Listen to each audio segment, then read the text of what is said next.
Quantos aqui na sua trajetória de vida, por algum momento já se sentiram desanimados? Todo mundo, né?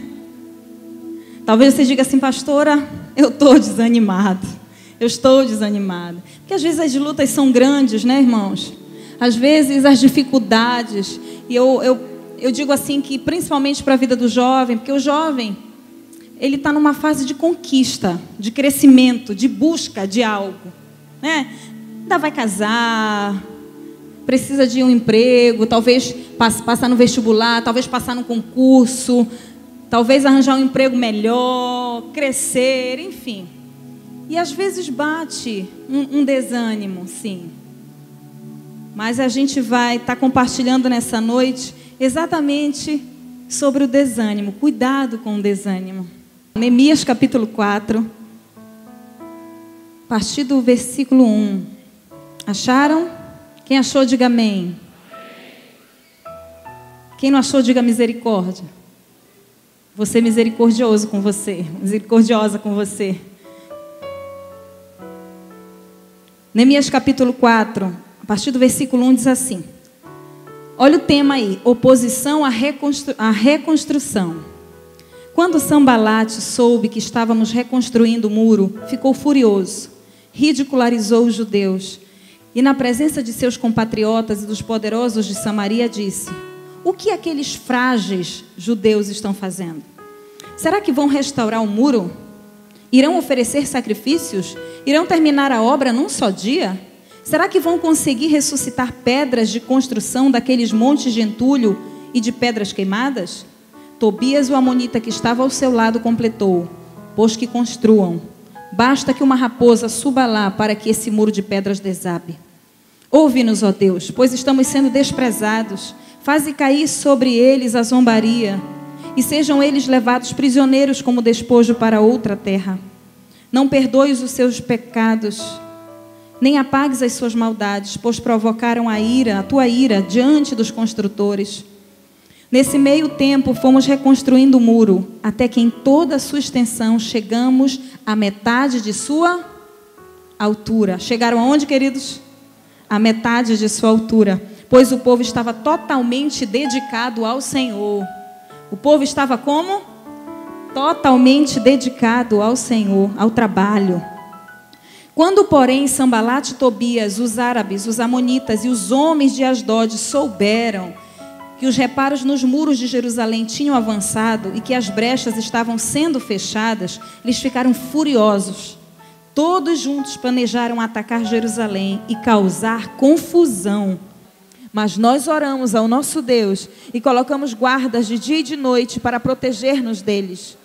Enquanto isso, o povo de Judá começou a dizer: os trabalhadores já não têm mais forças e ainda há muito entulho. Por nós mesmos não conseguiremos reconstruir o muro. E os nossos inimigos diziam: antes que descubram qualquer coisa ou nos vejam, estaremos bem ali no meio deles. Vamos matá-los e acabar com o trabalho deles. Os judeus que moravam perto deles 10 vezes nos preveniram: para onde quer que vocês se virarem, saibam que seremos atacados de todos os lados.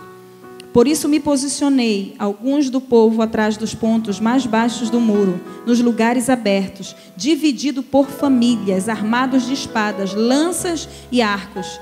Fiz uma rápida inspeção e imediatamente disse aos nobres, aos oficiais e ao restante do povo: não tenham medo deles. Lembre-se de que o Senhor é grande e temível, e lutem por seus irmãos, por seus filhos e por suas filhas, por suas mulheres e por suas casas.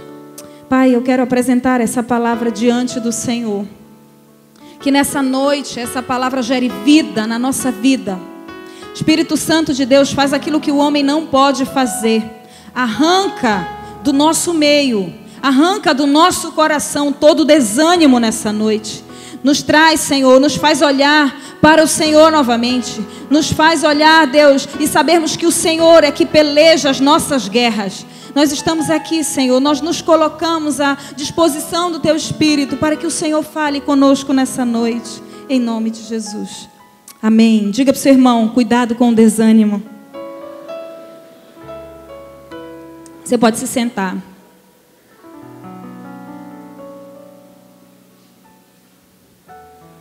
Queridos, Deus está trabalhando uma imagem de reconstrução em nós. Uma imagem que outrora foi perdida por causa do pecado. Então Deus está trabalhando uma imagem de reconstrução. A imagem dele em nós está sendo reconstruída. Porque quando Deus nos criou a imagem dele, o pecado ele destruiu completamente nossa alma, nossa vida, a nossa imagem. Só que agora Deus ele está reconstruindo, e à medida que você vai ouvindo, à medida que você vai aprendendo, à medida que você vai se relacionando com esse Deus, essa imagem do próprio Deus, ela vai sendo reconstruída em nós. E Ele está fazendo isso conosco, irmãos, exatamente para que nós participemos da sua obra. Da obra que Ele deseja que eu e você participamos. Da obra que Ele deseja que eu e você nos envolvamos. Nós não estamos sendo apenas reconstruídos. A grande verdade é que nós somos usados como instrumentos de Deus para reconstruir a vida de outros. Não é verdade? Para reconstruir a vida de pessoas. Quantas pessoas se sentem tão abençoadas, às vezes com um simples abraço que você dá, um simples sorriso, ou talvez uma atenção que você dispensa a elas, ou talvez o teu ouvido que você dá para que ela possa falar e abrir o seu coração, ou talvez os conselhos que você dá. Então isso é fazer parte da obra que Deus tem para cada um de nós. Nós estamos participando desse momento de reconstrução na nossa vida. E nós estamos reconstruindo a vida de tantas e tantas e tantas pessoas, quando nós nos importamos com elas. Essa é a grande verdade. Só que todos nós, queridos, estamos em construção. Nós somos uma obra inacabada, não é verdade? Imagina se Deus parasse pela metade a sua obra. Imagina se Deus desanimasse e dissesse: eu não estou mais afim de te levantar ou de usar a tua vida. Mas Deus não faz isso conosco. A Bíblia diz que aquele que começou a boa obra em nós é fiel para completá-la até o dia final. Você querendo ou não, isso é uma promessa de Deus para mim e para você, querido. Que Deus, Ele começou uma boa obra na tua vida e Ele vai completar até o dia final. Deus ele não desiste, Deus ele não se cansa, Deus ele não desanima. E é essa imagem, é esse caráter, essa disposição, é esse ânimo que Ele deseja gerar dentro de nós. Sabe, é isso que Deus deseja gerar dentro de nós. Só que, queridos, nós temos um adversário, não é verdade? Satanás, ele não quer ver o nosso crescimento. Satanás não quer ver a nossa evolução. Satanás não quer ver a gente subindo os degraus na fé, a gente crescendo em Deus, a gente rompendo os limites, a gente cuidando de pessoas. E nós temos falado muito que o nosso alvo são as pessoas, porque pessoas são presentes, não é verdade? Pessoas são presentes que Deus nos dá. Mas Satanás quer tirar o nosso ânimo, quer tirar o nosso vigor, ele quer impedir o nosso crescimento. Você sabe o que significa a palavra desânimo? Tirar o ânimo, tirar o vigor, tirar a coragem. E é exatamente onde o inferno tenta trabalhar na nossa vida. Porque uma pessoa desanimada, ela não conquista nada. Ela não cresce, ela não tem vontade de nada, não é verdade? Ela não tem vontade de nada, queridos. Quando nós perdemos o ânimo, nós não queremos nos envolver com as pessoas. Nós não queremos nem falar às vezes. Nós não queremos nem compartilhar. Nós não temos ânimo, muitas vezes até para vir à igreja. Porque perdemos o ânimo. Não temos vontade de orar, não temos vontade de ler a Bíblia, não temos vontade de nos relacionar, de tantas coisas. E é exatamente isso, é o alvo do inferno. É talvez que você venha só para a igreja e fique como você está, sem fazer nada, sem que você se envolva, sem que você participe da construção na vida de outras pessoas. Esse que é o alvo do inferno. É que você não cause nenhum impacto, é que você seja um crente comum, é que você seja um crente desanimado. Aí a gente pergunta para alguns, como é que você está? Tá igual aquela música, deixa a vida me levar. Eu estou indo. Sabe, queridos, quando alguém te perguntar como você está, sabe como é que tem que ser a tua resposta? Está tudo bem. Eu estou animado no meu espírito, porque eu não vivo por sentimentos, eu vivo por fé. E aquele que vive por fé, fé é a certeza das coisas que eu não vejo, mas eu creio, eu estou avançando, porque o Senhor está comigo e nada, e nem ninguém vão poder impedir a obra que Ele tem na minha vida. Porque tudo que o inferno quer é fazer você parar no meio do caminho. Tudo que o inferno quer é que a gente está tão animado, tão empolgado, tão feliz com a rampa jovem, é que a gente pare. E aí ele tenta trabalhar de todas as maneiras. Ele tenta frustrar todos os planos de Deus na nossa vida. Mas a Bíblia diz que nenhum dos planos do Senhor eles serão frustrados, amém? Nenhum. Diga para o seu irmão isso. Nenhum dos planos de Deus na sua vida serão frustrados.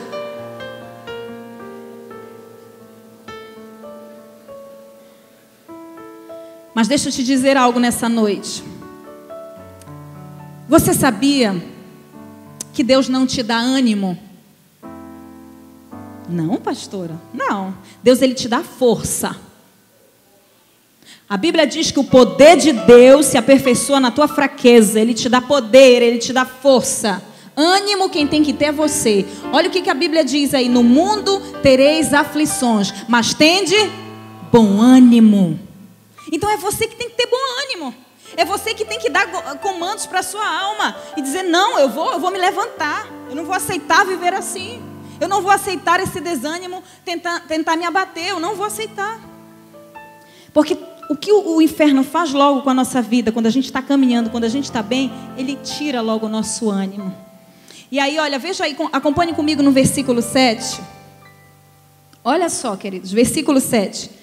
Quando, porém, Sambalate, Tobias, os árabes e os amonitas e os homens de Asdod souberam que os reparos nos muros de Jerusalém tinham avançado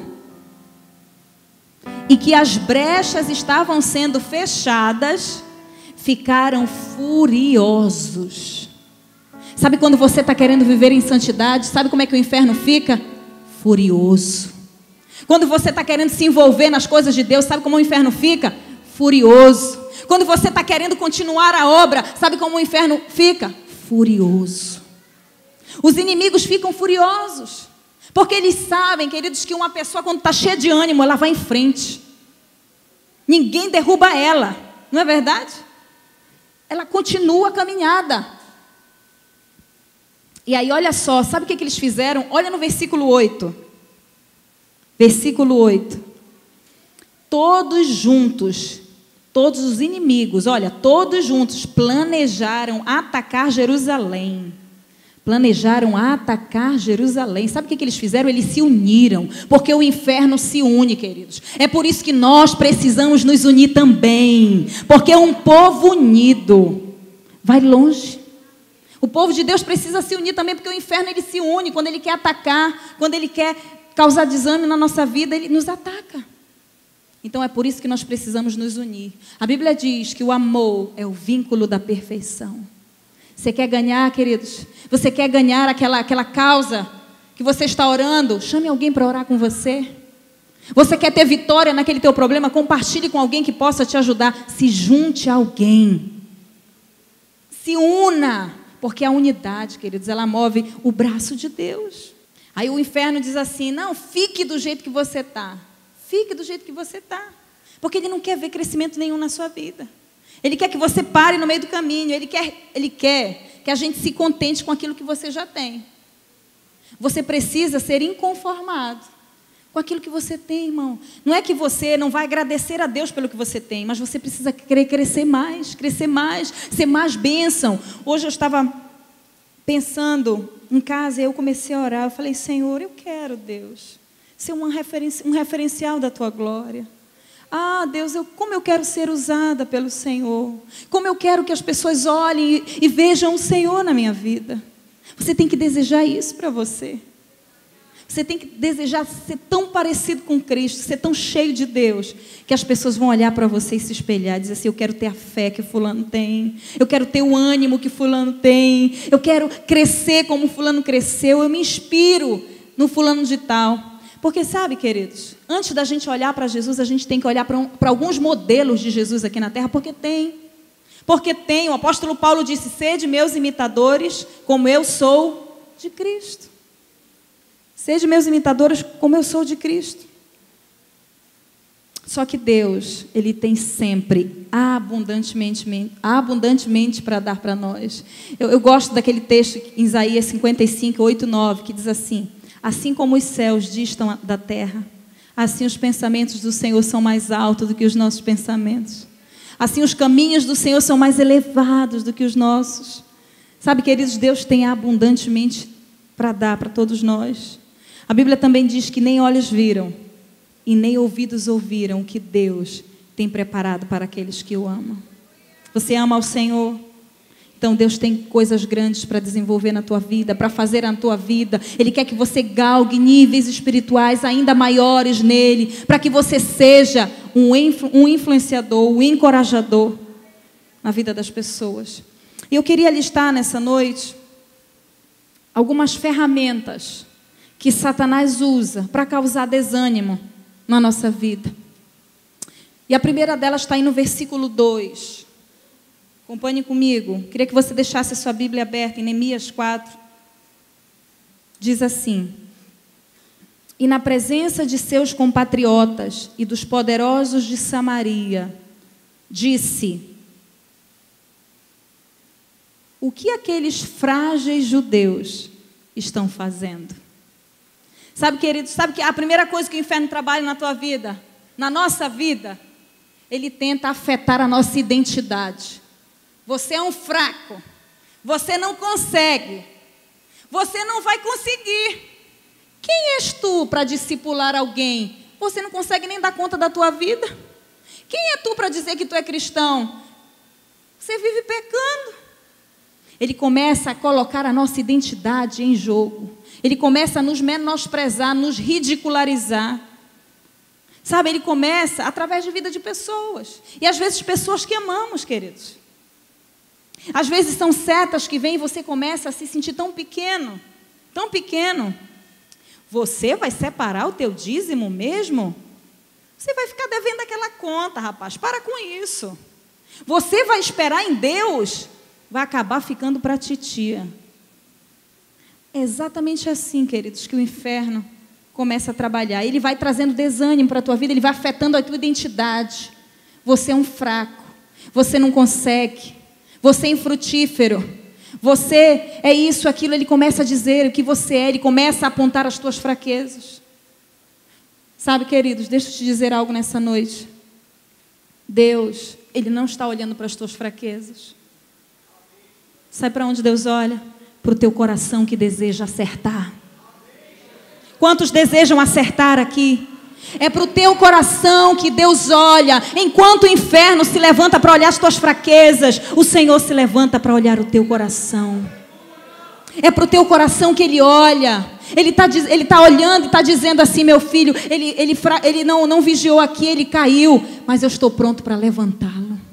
É por isso que a Bíblia diz que você pode cair 7 vezes, mas de todas as 7 o Senhor te levantará. Então não desanime não, querido. Dê um tapa na cara do inferno e diz assim: o Senhor tem me dado força e é por isso que eu vou me levantar. É por isso que eu vou continuar a minha jornada. Muitas vezes nós temos que nos fazer de surdos para esses comentários. Eu me lembro da historinha do sapo. Quem conhece a história do sapinho? Alguns conhecem a história do sapinho, mas como todos não conhecem, eu vou contar para você. Estava havendo uma corrida de sapos. Que tal? Sapos falantes. E os sapos estavam... Todo mundo... Era um desafio chegar no topo da montanha. E ninguém, a história conta que ninguém conseguia, nenhum sapo conseguia chegar no topo da montanha. Anos e anos e anos eles tentando e ninguém conseguia. E todas as vezes que eles faziam uma corrida, todo mundo dizendo: ih, vai cair! Vamos lá, 1, 2, 3 e vai cair! Era assim que eles faziam, os sapinhos, né? Correndo, tentando. Aí teve um certo dia, teve um que disse assim: eu vou. E aí, vários na corrida, né? Esse ainda não tinha tentado, não. Aí ele foi junto para tentar chegar no topo da montanha e outros também estavam tentando. E aí eles começaram a corrida, a largada, começaram a correr para chegar no final da montanha. E todo mundo, os sapinhos que já tinham tentado: vai cair! Ei, tu é fraco, tu não vai conseguir, desce daí. Pá, pá, começava a cair, um, outro começava a cair, todo mundo caindo, e eles gritando: fraco, tu vais cair, tu vais cair. E teve esse que tinha tentado a primeira vez, estava tentando a primeira vez, ele continuou, e todo mundo diz: olha, ele vai cair, é agora que ele vai cair. E ele indo, chegou no final da montanha. Todo mundo aplaudiu, nunca nenhum sapo tinha conseguido chegar no final da montanha.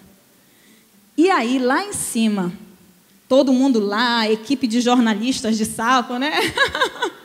Começou a entrevistar e disse assim: conte pra gente, qual é o segredo? Por que você conseguiu chegar no topo da montanha? Ele era surdo, irmãos. Ele só conseguiu porque a mente dele não foi atingida pelo pessimismo, pelo fracasso. Sabe, queridos, às vezes a gente não consegue as coisas na vida porque a gente fica ouvindo vozes que não é para ouvir. Vozes que não é para ouvir. Então se afaste de pessoas que vão tentar tirar o teu ânimo, que serão usadas pelo inferno para tentar tirar o teu ânimo. Se afaste de pessoas assim. Sabe, não aceite quando alguém disser assim para você: não vai dar certo. Epa, está repreendido em nome de Jesus. Ah, fulano epa, está repreendido em nome de Jesus.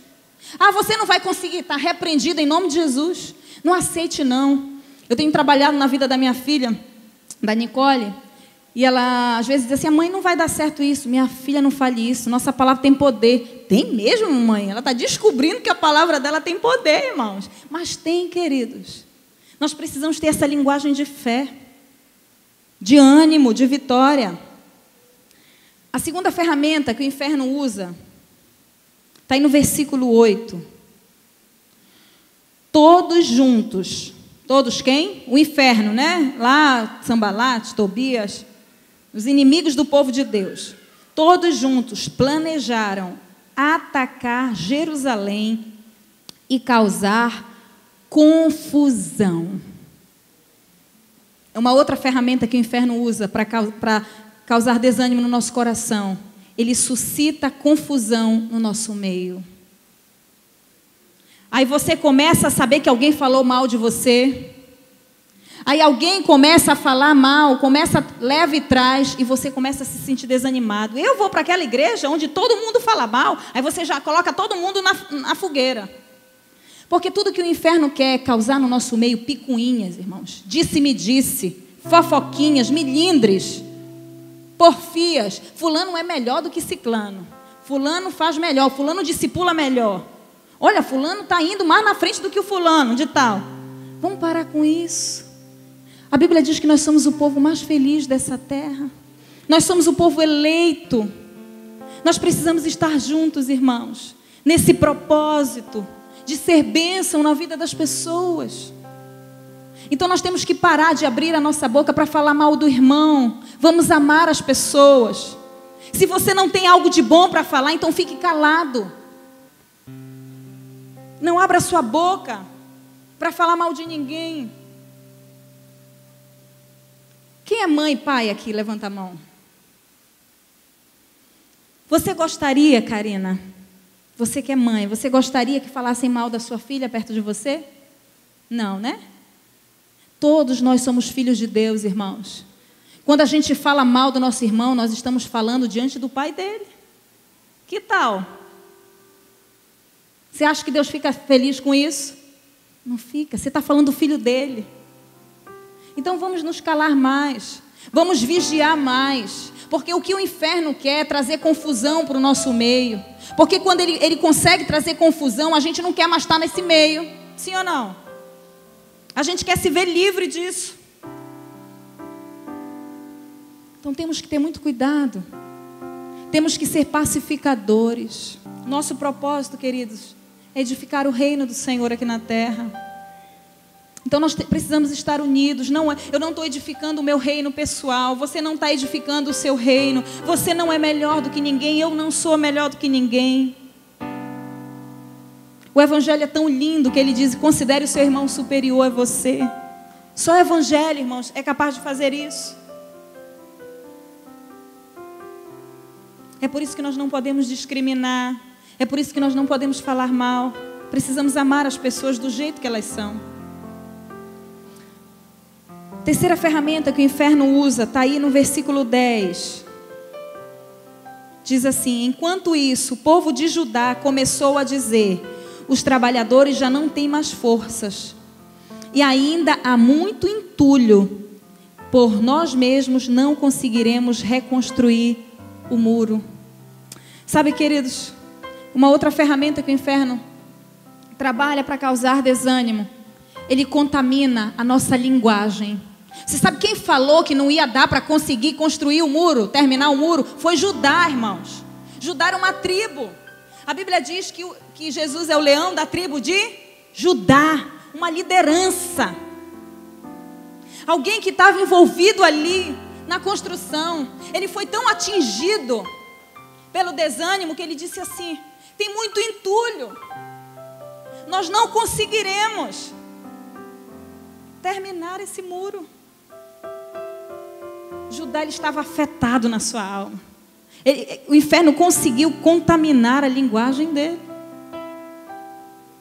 Sabe o que a Bíblia diz, queridos? Que o que contamina o homem não é o que entra, é o que sai. À medida que você fala que não vai dar certo, à medida que você abre a sua boca para dizer que não está bem, você começa a entranhar aquilo, você começa a ficar daquele jeito. A mulher sunamita havia perdido o seu filho e perguntaram para ela: como é que você está? Como é que está? Sabe o que ela disse? Vai tudo bem. É assim que tem que ser a nossa linguagem, queridos. Ah, pastora, quer dizer que agora eu vou mentir? Não. Isso não é mentira. Você vai chamar à existência as coisas que não existem. Isso é fé. Isso é fé. As pessoas, quando diziam para mim essa semana: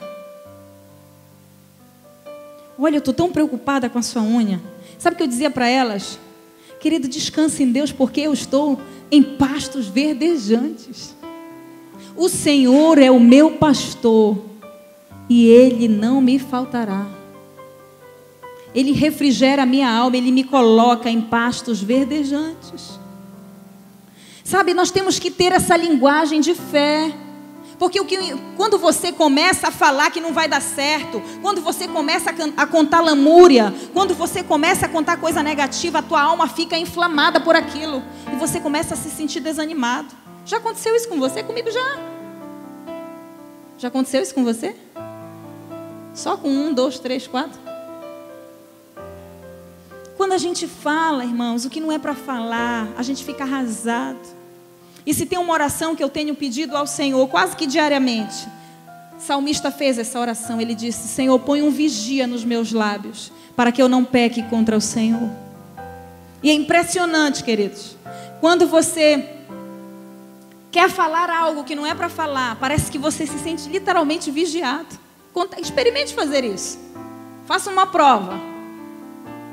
Peça ao Senhor isso. Senhor, coloca um vigia nos meus lábios, para que eu não peque contra o Senhor. Porque a gente peca muito quando a gente fala. A Bíblia diz: o que fala muito peca. Sim ou não?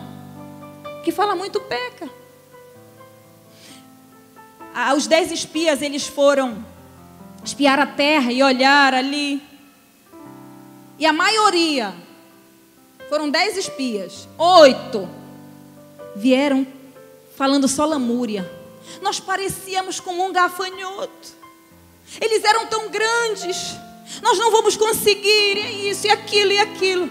Irmão, sabe o que a Bíblia diz? Depois você vai ler. Sabe o que a Bíblia diz? Que enquanto eles falavam, o coração do povo derretia. O coração do povo era contaminado.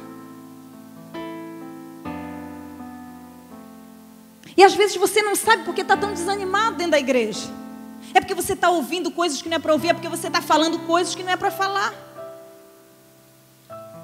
Fica calado. Se você não tem o que falar, fica calado. Já falei isso. Parece aquela já viu aquela galinha picota? Esqueci o nome, né? Ela é toda franzina, ela é toda pequenininha. Sabe o que ela fala o tempo todo? Tô fraco, tô fraco, tô fraco. Por isso que ela é assim.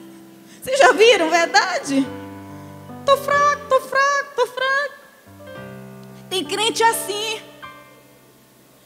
Tô fraco, tô fraco, tô fraco. Vai ficar fraco, irmão. Tem gente que é assim também. A síndrome da Marília Gabriela, né? Da Gabriela, sei lá. Eu nasci assim, vou morrer assim. Quem te disse? É o patinho feio. Ninguém me ama, ninguém me quer.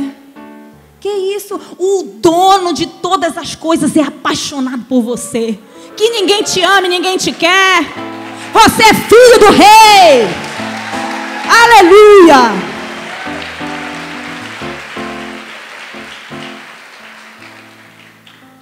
Imagina, tu é o homem mais rico dessa terra. Por que o dinheiro não está na minha mão, pastora? Porque você não sabe administrar, você é de menor. Ora, você acha que Deus vai te entregar tudo assim?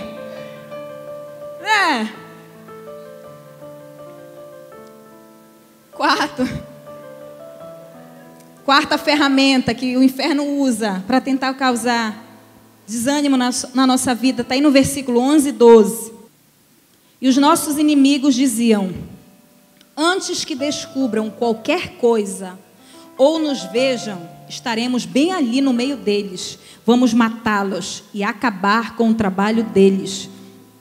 Os judeus que moravam perto deles 10 vezes nos preveniram: para onde quer que vocês virarem, saibam que seremos atacados de todos os lados. Querido, você percebe aqui o povo já destilando insegurança, medo. Todo lado que a gente for, a gente vai ser atacado. É uma outra coisa que o inferno trabalha. Ele gera em você insegurança e medo. Ele faz você deixar você de olhar para Jesus, que é o autor e consumador da sua fé, da minha fé, e faz você olhar para as circunstâncias. E tira os teus olhos de Jesus e coloca os teus olhos nas circunstâncias. Se eu olhar para o meu dedo, eu vou dizer: meu Deus, e agora? Se for o pior, minhas filhas, e meu marido, e minha casa, meu Deus, e como é que vai ser? Mas sabe o que eu olho, queridos? Eu olho para o autor e consumador da minha fé. Deus é bom, Deus é fiel, Ele me ama, eu amo, a minha vida está na mão dEle. Sabe, queridos? Tudo que o inferno quer é tentar gerar insegurança em você. Está passando tanto tempo, pastor, e eu não consigo casar, não aparece ninguém. Para de pensar isso. Pensa que Deus te ama, que o mais interessado em que você case é Ele. Você acha? Não é bom que o homem esteja só. Quem foi que disse isso? Foi Deus, irmão. Então te despreocupa, no bom sentido, né? Te despreocupe e ora. Começa a pedir as bênçãos que já existem nas regiões celestes. Chame à existência aquelas coisas que estão lá.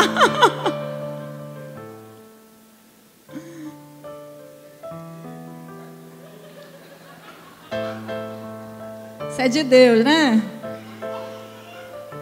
Bateu aí, foi? Testificou alguma coisa no espírito? Confia em Deus, queridos. Entrega o teu caminho ao Senhor. Confia nele e o mais Ele fará. O mais Ele fará. A gente deixa muito de confiar em Deus. A gente se preocupa muito com as coisas. Deus é tão sábio que Ele disse o seguinte: lançai sobre mim toda a vossa ansiedade, porque eu tenho cuidado de vocês. E aí Ele faz uma comparação tão pequena. Você já olhou para os lírios dos campos? Eles não se preocupam como é que eles vão se vestir, como é que eles vão ficar.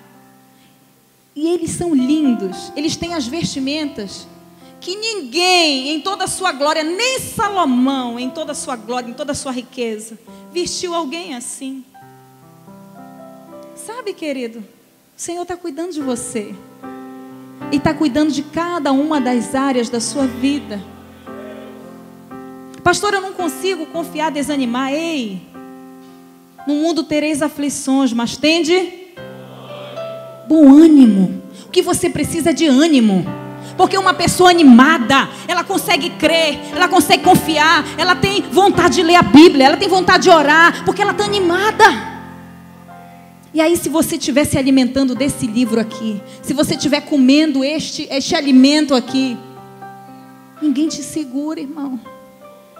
Ninguém te segura. Tudo que você precisa está aqui. Tudo que você precisa está nesse livro. Eu sempre digo que a Bíblia, e que isso fique gravado na sua memória, no seu coração, é o nosso manual de bom funcionamento. Você só funciona bem, se você estiver apegado. E não é ler, não. Peraí que eu vou ler. É isso, tá.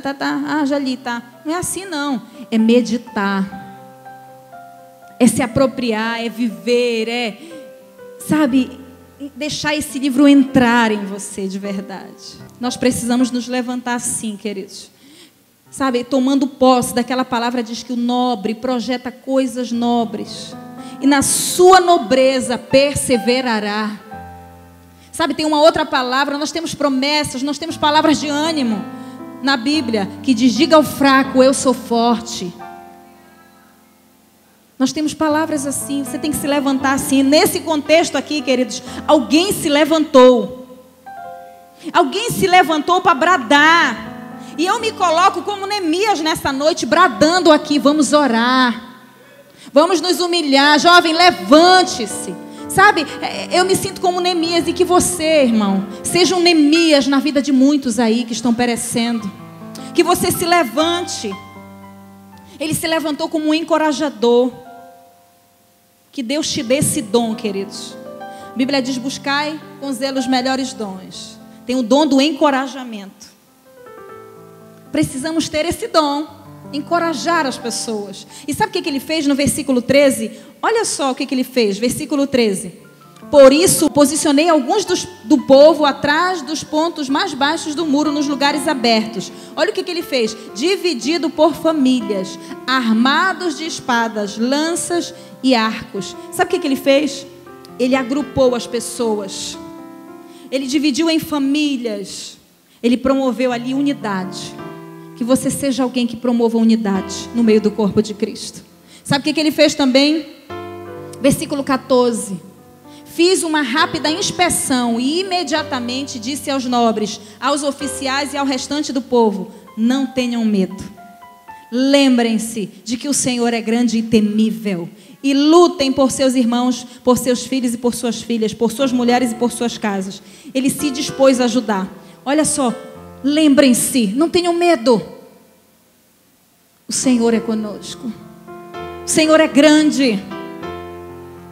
E aí no versículo 14, parte B, ele dispensou essa palavra de fé e ânimo. Mas sabe o que ele fez, queridos? Ele trouxe à memória do povo aquilo que dava esperança para aquele povo.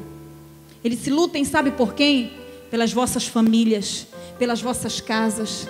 Irmãos, quem é que não luta pela sua família? Sim ou não? Ele trouxe ânimo. Ele disse assim, ele trouxe esperança. Ele levou aquele povo a ter esperança. Se não é por você, mas lutem pela sua família. Lutem pela sua família. Versículo 19 e 20. Olha o que ele fez também. Então eu disse aos nobres, aos oficiais e ao restante do povo, a obra é grande e extensa. Ele foi real aqui, realista. E estamos separados, distantes uns dos outros, ao longo do muro. Do lugar de onde ouvirem o som da trombeta, junte-se a nós. Nosso Deus lutará por nós. Sabe o que ele promoveu ali? É verdade, a realidade é esta. Nós estamos distantes uns dos outros. Mas quando vocês ouvirem, não tenham medo, prestem atenção, o Senhor lutará por nós. Ele promoveu ali dependência a Deus. Sabe, queridos, nós precisamos promover dependência a Deus. Que as pessoas precisem de você, mas que elas dependam de Deus. Nós precisamos depender do Senhor. Depender do Senhor. Você não foi chamado para depender de homens. Você foi chamado para precisar de pessoas. Porque nós precisamos das pessoas. Mas nós fomos chamados para depender de Deus. É Ele, é dele que vem todas as coisas. É dele que vem todas as coisas. E para encerrar, no versículo 21 e 23. Versículo 21 e 23 diz assim: dessa maneira prosseguimos o trabalho com metade dos homens empunhando espadas desde o raiar da alvorada até o cair da tarde. Naquela ocasião eu também disse ao povo: cada um de vocês e o seu ajudante devem ficar à noite em Jerusalém, para que possam servir de guarda à noite e trabalhar durante o dia. Eu, os meus irmãos, os meus homens de confiança e os guardas que estavam comigo, nem tirávamos a roupa, e cada um permanecia de arma na mão. Sabe, queridos? Ele fez o povo estar sempre em prontidão. Não baixe as suas armas, querido. Empunhe as suas armas. Empunhe as suas armas. Não abaixe as suas armas em nenhum momento. Porque se você se apegar a esse livro, se você depender de Deus, se você souber que Deus é quem guerreia as tuas guerras, você não vai desanimar. Nunca troque de roupa. No sentido espiritual. Nós temos uma arma, nós temos um armamento, nós temos uma armadura, irmãos. Que ela precisa estar, você precisa estar embraçado com o escudo da fé, com o capacete da salvação, com a espada do Espírito, com o cinturão da verdade, com a couraça da justiça e com os calçados do Evangelho da paz. Nós temos a nossa armadura, queridos. Nós não podemos abrir mão delas em nenhum momento. Neemias também não abriu mão da oração e da vigilância. Está aí em Neemias 4, versículo 9. Vou ler para você acompanhar aqui comigo. Versículo 9. Mas nós oramos ao nosso Deus e colocamos guardas de dia e de noite para proteger-nos deles. Eles oraram de dia e de noite e colocaram guardas. Isso nos fala de oração e vigilância. São duas coisas que nós não podemos abrir mão: orar e vigiar. Vigiar e orar. Tudo que o inferno quer é fazer você desanimar. Mas hoje aqui eu me coloco como Neemias e digo para você: empunhe as suas armas, tome as suas armas e saiba que o Senhor é grande e é Ele quem guerreia as nossas guerras. O Senhor é bom, o Senhor é homem de guerra, Ele nunca perdeu uma batalha. E eu quero te dizer nessa noite, se você está se sentindo desanimado, levante-se, tem de bom ânimo, porque Jesus venceu o mundo e Ele está dentro de você. Aquele que venceu todas as coisas está dentro de você. Você é capaz, você pode, você pode, você pode. Queria te convidar a ficar em pé nessa noite.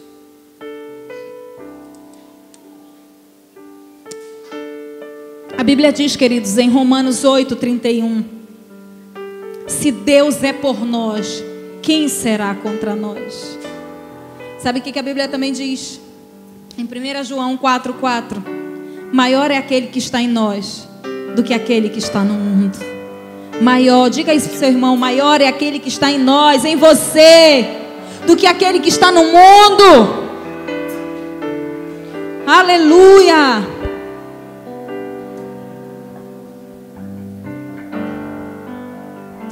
Eu queria, nessa noite, pedir que você fizesse algo.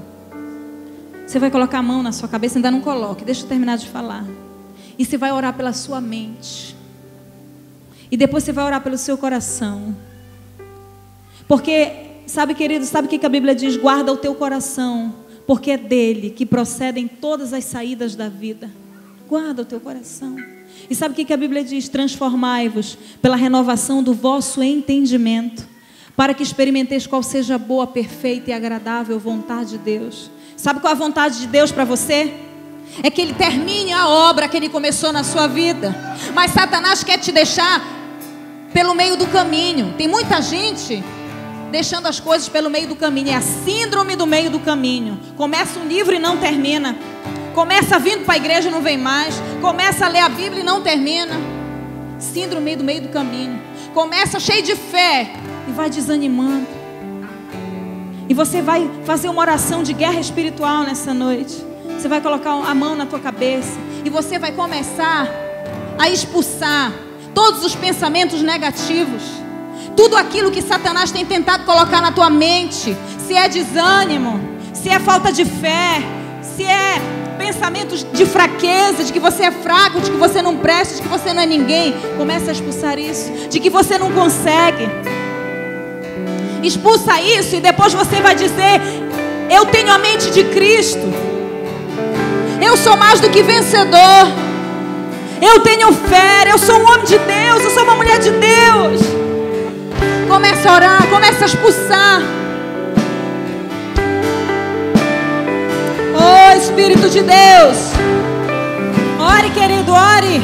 Abre a tua boca. Abra a tua boca e diga: eu posso todas as coisas naquele que me fortalece. Oh, Deus, eu sou forte porque o poder de Deus se aperfeiçoa na minha fraqueza. Eu sou santo porque é o Senhor que me santifica. Eu sou mais do que vencedor, porque a Bíblia diz que eu sou.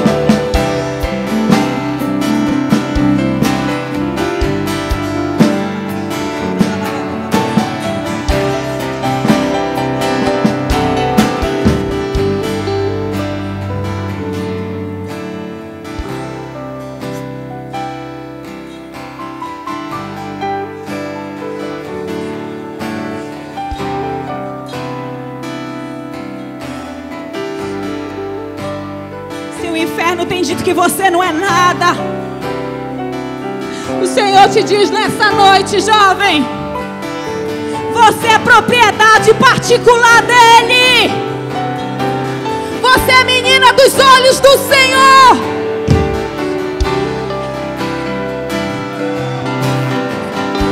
O Senhor te escolheu. O Senhor te chamou pelo teu nome. Coloque agora a mão no teu coração. E você vai fazer a seguinte oração: obrigada, Senhor, porque o Senhor me amou. E é por esse motivo é suficiente para que eu não desista. Esse motivo é suficiente para eu continuar a minha jornada. Esse motivo é suficiente. Eu queria que você orasse por alguém. Deixa eu te dizer algo, querido. Eu vou dar um comando específico nessa noite. Eu não quero que você esteja com 3, 4. É de 2 em 2. Porque sabe o que você vai fazer? Você vai ser um encorajador. Você vai ser como Neemias na vida dessa pessoa. Você não vai orar junto com ele e com ela. Você vai orar primeiro e depois a pessoa vai orar por você. Alguém pode dizer aqui: pastora, mas eu não sei orar.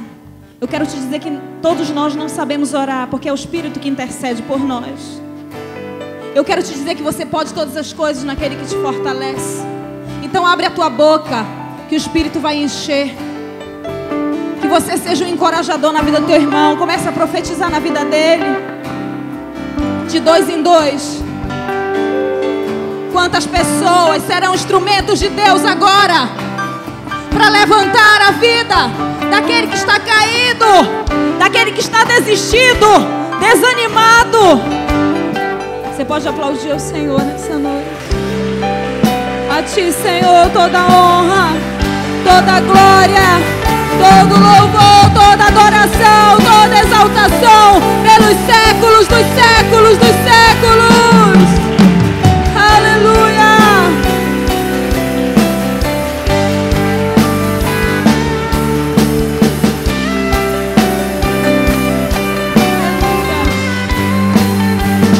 Escute algo. Escute algo. precisa você abrir a sua Bíblia.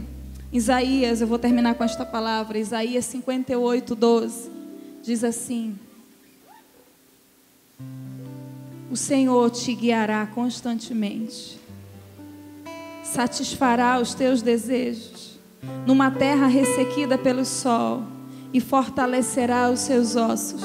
Você será como um jardim bem regado, como uma fonte cujas águas nunca faltam. Seu povo reconstruirá as velhas ruínas e restaurará os alicerces antigos. E você, diga eu, você será chamado reparador de brechas, restaurador de ruas e moradias. Essa é a palavra que o Senhor te diz nessa noite, que você será como um jardim regado, cujas águas nunca faltam. Você será um reparador de brechas. O Senhor te usará para alicerce de muitos. Aleluia. Digo obrigada, Senhor, por isso, porque eu creio nessa palavra, porque eu creio nessa promessa, porque eu sei em quem tenho crido. E eu estou bem certo de que o Senhor é poderoso para guardar o